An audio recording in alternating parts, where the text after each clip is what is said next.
High Rise. Today, July 13th, 2017, Wikileaks publishes documents from the High Rise project of the CIA. High Rise is an Android application designed for mobile devices running Android 4.0 to 4.3. It provides a redirector function for SMS messaging that could be used by a number of IoC tools that use SMS messages for communication between implants and listening posts. High Rise acts as a SMS proxy that provides greater separation between devices in the fields, targets, and the listening post LP by proxying incoming and outgoing SMS messages to the internet LP. High Rise provides a communications channel between the High Rise field operator and the LP with the ATLS SSL secured internet communication. Let's see. So I guess that has something to do with just Android phones and just hacking into that. Both in spy. You see. Botham Soy is from Star Wars. Is that right? That sounds like a bounty hunter's name or something. That sounds like a Star Wars name. Alright. Today, July 6, 2017, Wikileaks publishes documents from the Botham spy and Jesus Christ, Falcon projects of the CIA.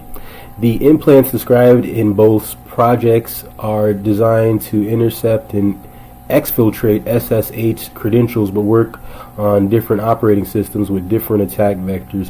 Botham Spy is an implant that targets the SSH client program Eggshell on the Microsoft Windows platform and steals user credentials for all active SSH sessions. These credentials are either username and password in case of password authenticated SSH sessions, or username, file name of private SSH key and key passwords if public key authentication is used. Botham Spy can exfiltrate the stolen credentials to a CIA-controlled server so the implant never touches the disk on the target system, or save it to an encrypted file for later exfiltration by other means. Botham Spy is installed as a shell term 3.x extension on the target machine. So they can just jack your fucking password and your username. That's bullshit. Oh man. Falcon is an implant that targets the OpenSSH client on Linux platforms. CentOS, Debian, RHEL, SUSE, Ubuntu. That just sounded like some sort of witch's charm, dude. Like we're about to they do it, Dembula. Give me the power, I beg of you. CentOS, Debian, RHEL, SUSE, Ubuntu. Give me the power, Dembula, I beg of you. Alright. Let me see. The implant can not only steal user credentials of active SSH sessions, but is also capable of collecting full or partial OpenSSH sessions traffic. All collected information is stored in an encrypted file for later exfiltration. It is installed and configured by using a CIA-developed rootkit JQC Kit V on the target machine. Outlaw country. You know where you are, partner? You're in outlaw country. We don't take kindly to strangers around here. Alright. Today, June 30th, 2017, Wikileaks publishes documents from the Outlaw Country project of the CIA that targets computers running the Linux operating system. Outlaw Country allows for the redirection of all outbound network traffic on the target computer to CIA-controlled machines for X and infiltration purposes. The malware consists of a kernel module that creates a hidden net filter table on a Linux target.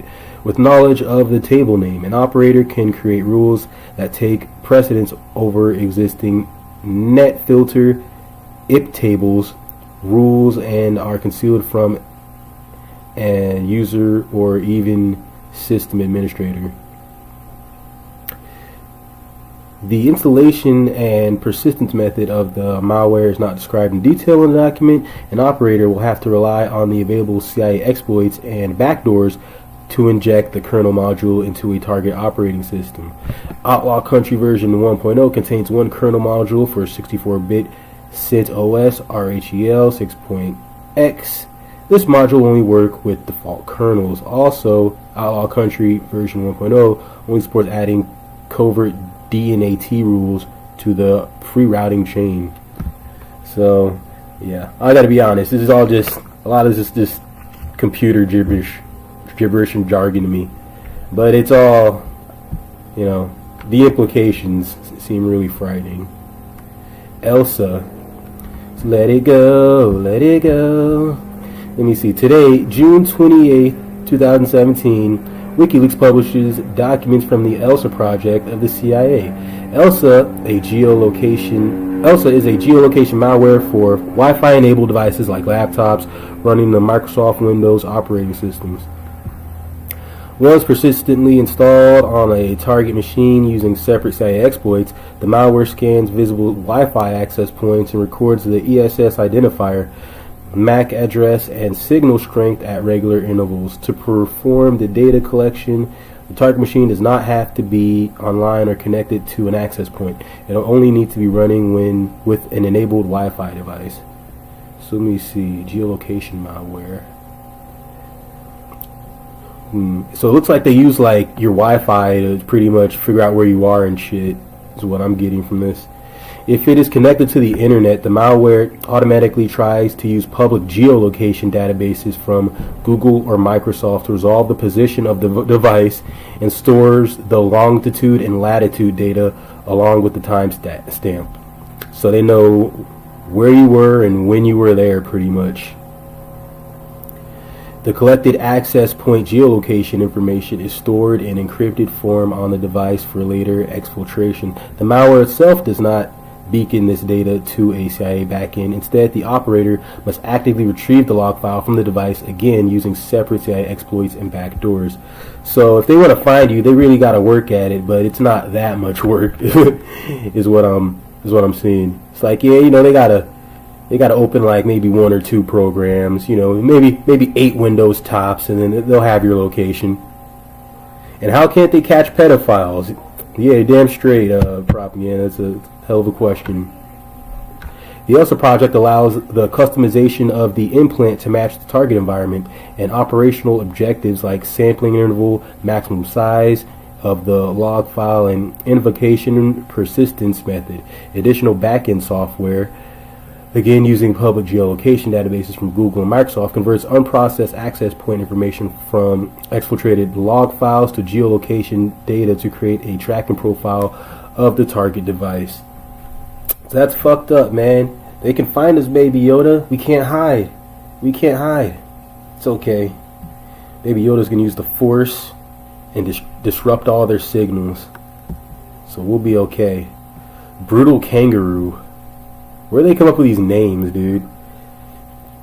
Do they just take like all the rejected like video games and say, hey, you know what, let's just turn it, that's our new CIA scheme.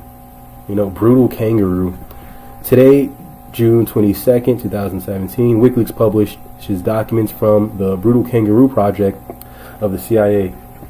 Brutal Kangaroo is a tool suite for Microsoft Windows that targets closed networks by air gap jumping using thumb drives. Brutal Kangaroo components create a custom covert network within the target closed network and providing functionality for executing surveys, directory listings, and arbitrary executables.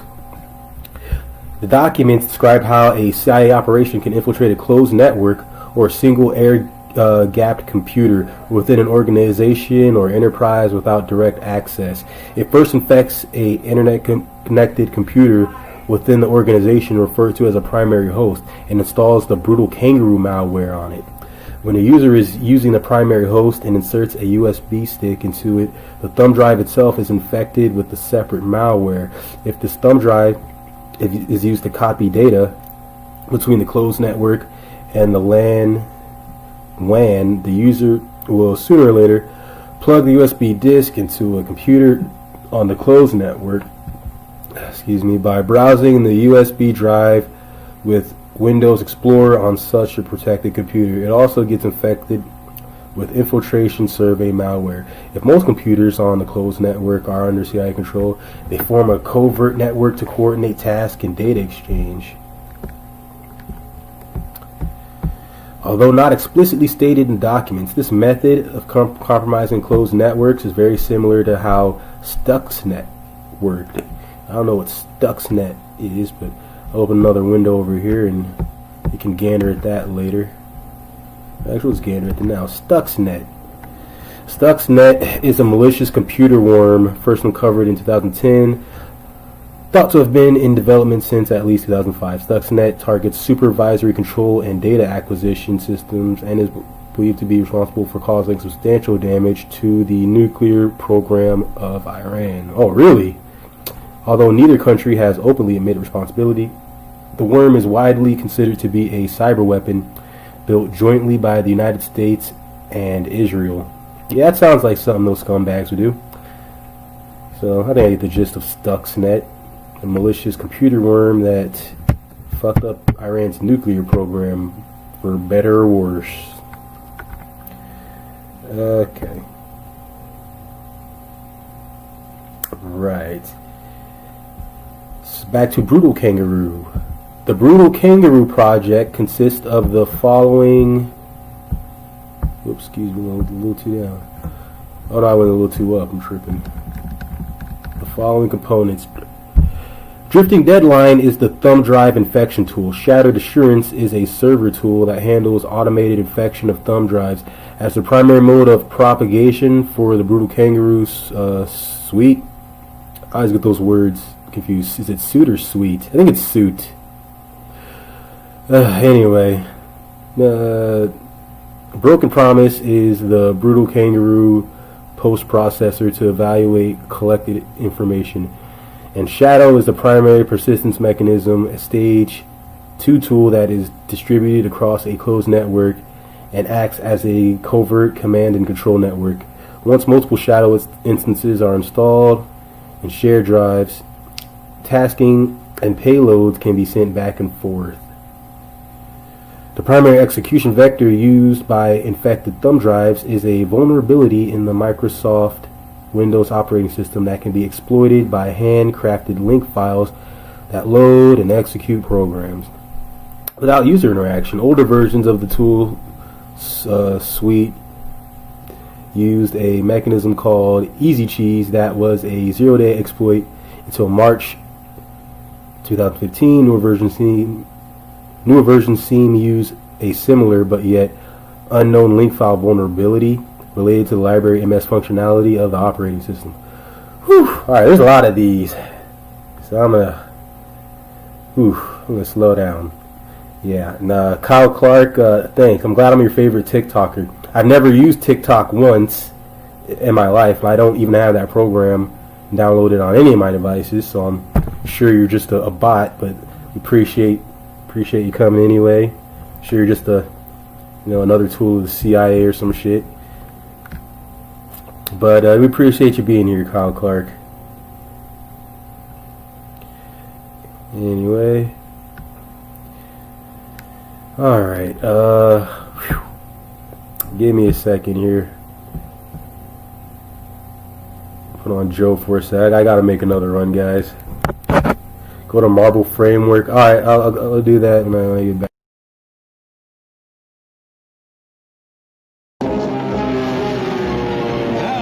From the past is back. Just in time to get us inside. Yo, Joe! Yo, Joe! Airborne, ripcord, hold the courtyard. Gung-ho, we're going snake hunting. Right behind you. Cobra Commander's around here somewhere. If he gives you guys a slip, don't worry. He won't get past us.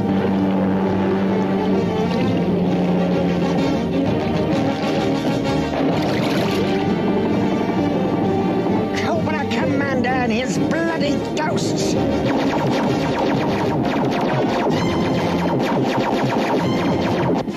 Black Distinguished Squadron, prepare to launch. I need help with this Joe hovercraft.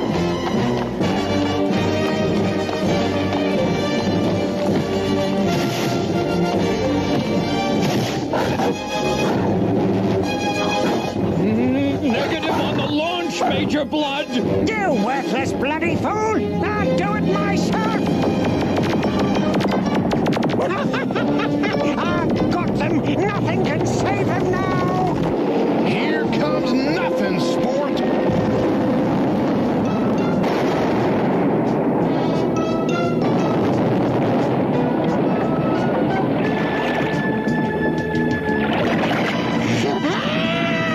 I'll have somebody else You still like little bitch. Ah, I'm drowning. for rotten apples. Alright, sorry about that, guys. So what was that prop? The hell? Yeah, it was marble framework. Okay.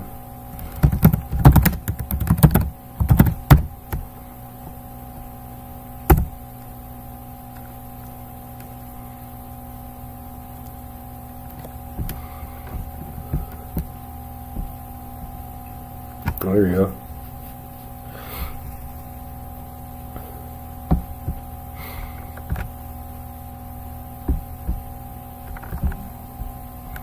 Yeah, I mean, it's giving me a zip.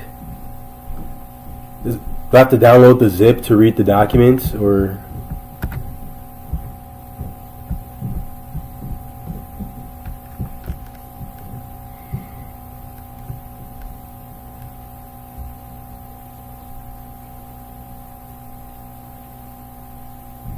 G.I. Ho. Now you're thinking of Thundercats, man. Thundercats. Ho. Got the control. Oh, you know, my cousin just texted me that he got a PS3 controller. So we might start streaming games if I can figure out how to do that. Like, it shouldn't be hard, but honestly, I'm on the older side of the millennial aisle, so a lot of this newfangled technology is it's kind of elusive to me. But usually when I try it a few times, I get a decent handle on it. But yeah, I mean, the only games I know how to stream now are just the 8-bit emulators I have on my computer right now. So do I have to download the Marble zip? Is this shit gonna crash my computer? Propaganda? Huh? Is this your master plan? Are you CIA propaganda? You trying to get me to? You trying to get me to download a Trojan virus? And then once I do, and I'm crashed, you cackle off into the night. I never see you guys again. No, I'm just playing. I know you wouldn't do that, propaganda. Yeah, I'm like, well, what is this? Was it the other page with all this shit? Marble framework. Oh, I think maybe this is it. Secret no form. The Marble framework is designed to allow for flexible and easy to use obfuscation. Yeah, I hate that word. Obfuscation. Oh Lord, I suck with that one. Whatever. When developing tools, when signaturing tools, string God damn it! Hold on, we're gonna handle this right now. The learning never stops. Obfuscation. Fuck. There you go. Baby steps. Okay. Obfuscation.